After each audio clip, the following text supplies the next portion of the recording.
Praise the Lord.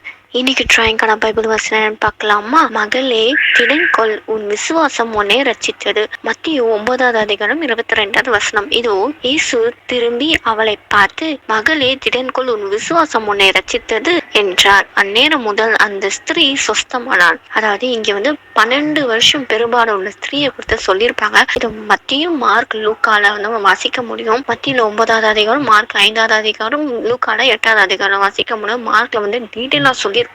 12 வருஷம் பெரும்பாலான ஸ்திரீ அவங்களுக்கு ரத்தப்போக்கு இருக்கு. அதாவது ப்ளீடிங் டிஸார்டர். ரத்தப்போக்குனால எல்லாரும் ஊர் ஜனங்கள் எல்லாமே ஒதுக்கி வச்சிருப்பாங்க. ஏன்னா தீட்டுன்னு சொல்லி அந்த பொண்ணு ஒதுக்கி வச்சிருப்பாங்க. அந்த பொண்ணு ரொம்ப தனிமையில இருப்பாங்க. எல்லார்கிட்டையும் வியாதிஸ்தர்கிட்ட எல்லார்கிட்டையும் போய் சுகம் பெற்றுக்கொள்றதுக்காக தன்னோட ஆசை எல்லாவற்றையும் விட்டு சுகம் பெற்றுக்கொள்ளதான் போவாங்க. ஆனா எந்த ஒரு சுகமே அவங்களுக்கு கிடைக்காது. சோ அதனால என்ன பண்ணுவாங்கன்னா, இயேசுவை அறிஞ்சுக்கிறாங்க. ஏசப்பா அவங்க ஊருக்கு வராங்க, ஏசப்பா தொட்டா சுகம் கிடைக்கும் அப்படின்னு சொல்லி அவங்க மனசுல நினைச்சுக்கிட்டே ஏசப்பா கிட்ட வராங்க. அந்த வசனம் வாசிக்கிறேன். மத்திய 9:21. நான் அவருடைய வஸ்திரத்தையாகிலும் தொட்டால் சொஸ்தமாவேன் என்று தன் உள்ளத்திலே நினைத்து கொண்டு அவர் பின்னாலே அவருடைய வஸ்திரத்தின் ஓரத்தை தொட்டான். அதாவது இவங்க ஃபர்ஸ்ட் ஒரு தீர்மானம் எடுக்கிறாங்க.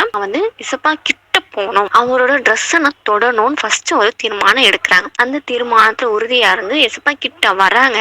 தொடத்துக்காக வராங்க. ஆனா ஜன கூட்டங்கள் அதிகமான பேர் நெருக்கி கொண்டிருக்காங்க. ஏன்னா ஜப தலைவர் ஆகிய ஒருத்தவங்களோட மகள் மரண தருவாயில் இருக்காங்க. ஸோ அவங்க குணமாக்கணும்ன்றதுக்காக எசப்பா கூட்டிட்டு போற டைம்ல சுத்தி இருக்க ஜனங்கள்லாம் நெருக்கி ஏவுறாங்க. அந்த தருணத்துல இந்த 12 வருஷம் பெரும்பாலான ஸ்திரீயும் வராங்க. அந்த நெருக்கடியில எப்படி நான் எசப்பா ட்ரெஸ் தொட முடியுமா அப்படின்னு அவங்க யோசிக்கல. இதான் தீர்மானம் எடுத்தேன், நான் எப்படியாவது ஆண்டவரோட ட்ரெஸ் தொடணும் அப்படின்னு ஒரு முடிவோட வந்திருக்காங்க. அந்த முடிவையும் அவங்க நிறைவேற்றாங்க. அவங்க நினைச்சத செஞ்சும் முடிக்கிறாங்க. அந்த நெருக்கடியிலையும் ஆண்டவரோட ட்ரெஸ் ஓரத்தை தொடுறாங்க. தொட்ட உடனே அவங்களுக்கு சுகம் உண்டாகுது. அது எப்படி சுகமாகன்னா அவங்களோட விசுவாசத்தினால. ஆண்டவர் சொல்றாரு, இயேசு திரும்பி அவளை பார்த்து, மகளே திடன்கொள், உன் விசுவாசம் உன்னை ரட்சித்தது. அவங்க விசுவாசிச்சதுனாலதான் ஆண்டவருக்குள்ளாக அந்த வல்லமை புறப்பட்டு வந்தது. அப்ப அவங்க ரட்சிக்கப்படுறாங்க. அந்நேரமே அவங்க சுகமும் ஆகுறாங்க. நம்ம ஐசப்பா மேல கண்மூடித்தமா விசுவாசம் இருக்கு. விசுவாசத்தினாலதான் வல்லமையை பெற்றுக்கொள்ள முடியும். இயேசுப்பாவே வல்லமை நிறைஞ்சவர் இல்லையா? அற்புதமாய் அவர் பிறந்தவர். மரியாள் பரிசுத்தாவினால கர்ப்பவதி ஆகுறாங்க. அது மிராக்கலா தான் உருவாகிறாரு இல்லையா? யாருமே இப்படி பிறந்ததே கிடையாது. ஆனா இயேசுப்பா தான் பரிசுத்தாவினால பிறந்திருக்காரு. அவரே ஒரு மிராக்கல். சோ அவர் அணிஞ்சிருக்க அந்த ட்ரெஸ், பாதரட்சி, பேக் எல்லாமே அந்த பொருட்கள் மூலியமாவும் ஆண்டோட வல்லம் புறப்பட்டு வரும். இயேசுப்பாவை கண்மூடித்தனமா விசுவாசிக்கும் போது அவர்கிட்ட இருந்து வல்லமை வரும். இயேசுப்பா கிட்ட இருந்து வல்லமை வந்த உடனே இவங்க சுகம் ஆகுறாங்க. அந்த சுகமானதை இயேசுப்பா உணர்றாரு. என்கிட்ட இருந்து வல்லமை புறப்பட்டு வந்துச்சு. அப்ப யார் என்னை தொட்டாங்க அப்படின்னு சொல்லி கேட்கும் போது பேதுரு சுத்தி இருக்க சீஷங்களா கேக்குறாங்க, இவ்வளவு பேர் உங்களை நெருக்கிறாங்க, இதுல யாரு தொட்டாங்கன்னு எப்படி நீங்க கேக்குறீங்க அப்படின்னு சொல்லும் போது இயேசுப்பா சொல்வாரு, என்கிட்ட இருந்து ஒரு வல்லமை புறப்பட்டுச்சு. இந்த பொண்ணு விசுவாசம் தானே, அந்த வல்லமையே இயேசுப்பா கிட்ட இருந்து புறப்பட்டு வந்துச்சு. அந்த அளவுக்கு ஆண்டவரோட கவனத்தை நம்ம ஈர்க்கணும்னா அப்படி ஒரு விசுவாசத்தை நம்ம வைக்கணும். அப்போ அந்த நெருக்கடியில அந்த ஸ்திரீ பயப்படுறாங்க. ஏன்னா ஊராளுங்க எல்லாருமே ஒதுக்கி வச்சிருக்காங்க. மத்தியில நான் எப்படி நான்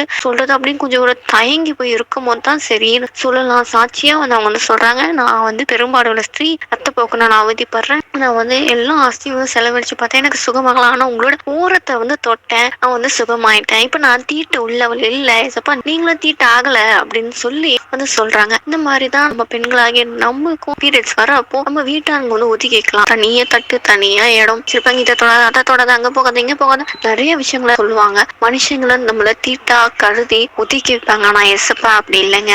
அணைச்சிக்கிறவரா அவர் இருக்கார். என் மகளேன்னு சொல்ல அழைக்கிறவரா அவர் இருக்கார். சோ அந்த பொண்ணு ஆண்டவர் அணைச்சு கொண்டார். அவர்கிட்ட இருந்து ஒரு வல்லமை அந்த பொண்ணுக்கு வந்த உடனே அந்த பொண்ணு அந்த நேரமே சுகமும் ஆகுறாங்க. நம்மளும் அப்படிதான் ஆண்டவர்கிட்ட கண்மூடித்தனமா விசுவாசம் வைக்கணும். விசுவாசத்தோட ஆண்டவர் நோக்கி பார்க்கணும். ஆண்டவர் கிட்ட ஃபர்ஸ்ட் நெருங்கி விசுவாசம் வச்சதுனாலதான் ஆண்டவர் எல்லாமே புறப்பட்டு வந்துச்சு. அதே மாதிரி நம்மளும் ஆண்டவர்கிட்ட நெருங்கி கிட்ட சேரணும். வேதத்தை வாசிக்கணும். வேதத்துல இருந்து ஜீவ வார்த்தை வசனம், அதுல இருந்து வல்லமை இருக்கு. ஆண்டவர் நாமத்துல ஜீவ வார்த்தைகளை வல்லமை இருக்கு. அந்த வல்லமை விசுவாசிக்கணும். புது சுகம், விடுதலை, பாதுகாப்பு எல்லாம் கிடைக்கும்ன்றதான கண்மூடித்தனமா எசப்பா விசுவாசிக்கும் போது நம்மளுக்கு ரட்சிப்பு, விடுதலை, சுகம், சமாதானம் எல்லாமே கிடைக்கும். கிடைச்சதுக்கு அப்புறம் நம்ம அமைதியா இருக்கக்கூடாது. எல்லாருக்கும் நம்ம சாட்சியா சொல்லணும். இந்த நன்மை நான் பெற்றுக்கொண்டேன், நீங்களும் பெற்றுக்கொள்ளணும் அப்படின்னு சொல்லி ஆண்டவர் பத்தி சாட்சியா நம்ம எல்லாருக்கிட்டையும் சொல்லணும். இந்த ஸ்திரீ சொன்ன மாதிரி நம்ம வந்து இப்ப இசப்பா கிட்ட கேட்கலாமா? இசப்பா, என் வாழ்க்கையில இந்த பிரச்சனை எல்லாம் இருக்கு, இந்த பிரச்சனை எல்லாம் மாத்துங்க, இந்த பிரச்சனைனால என் குடும்பத்திலயும் சூழ்நிலையும் என்ன நெருக்குதுப்பா, இதுல இருந்து எனக்கு விடுதலை தாங்க, ரட்சிப்பு தாங்க, மீட்பு தாங்க, சுகம் தாங்க, சமாதானம் தாங்க, பாதுகாப்பு தாங்க. ஆண்டவரே இயேசப்பா, உங்களை பத்தி நான் சாட்சியா எல்லாருக்கிட்டையும் சொல்லணும், அந்த மாதிரி பயன்படுத்துங்க. உங்களை பத்தி நான் சாட்சியா சொல்ல எனக்கு கிருபை தாங்க, எனக்கு அற்புதம் செய்யுங்க, அநேகருக்கு ஆசீர்வாதமா என்னை